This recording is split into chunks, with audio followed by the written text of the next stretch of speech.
Hope. Hope is the driving force of this movie, or should I say flying force. The son of Tom Cruise's late friend Bradley is the best personification of this, as he moves in a cloud of not knowing what's going on or what happened to him to get Maverick to pull his papers and have him put 4 years back in his career. He still remains driven through this, while also afraid of suffering the same fate of his father. So he must let go, as Tom must let go of his hold over him, like a father figure.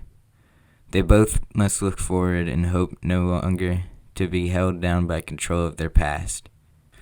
Bradley must forgive Tom in order to learn from him, as these positions they are put in call for something they think is outside of their boundaries, their range, and their limitations. And with that, they realize how excellent they can be.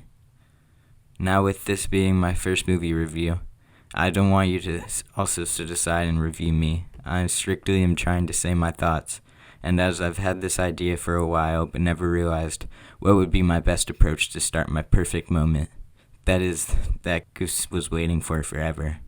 But from G-forces to V-formations, let's digest this movie together. And I do realize I'm a bit late to the party, but I feel I've arrived just in time. Perfect timing.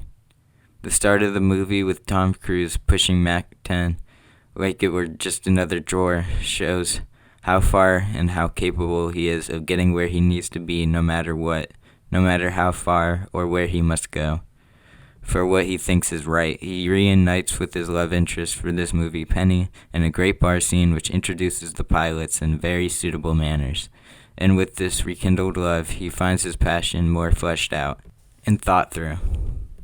Which, I imagine things have just been on go for a while for Maverick. And I can also imagine that gets frustrating, leading to certain roadblocks. So she inspires wisdom in him as she eases him back into her life, which motivated him to do a lot towards the end of the middle, bringing him back into leading his team. And as you notice, I glanced over the training course, because that's what it is. And it does do it well, with feelings of hopelessness and strife. You are left unsure of the team, but Tom wants the opposite. He wants to make sure they know what they are getting themselves into in order for them to make it out alive. And he does this with seemingly impossible amount of time before the mission. Catch what I did there?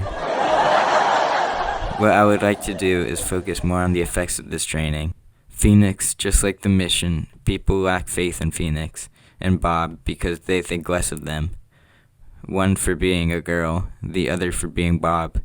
But I feel they have the most steady successes. You will see them prove you wrong time and time again with her handling the G-forces, especially where others might not be capable of.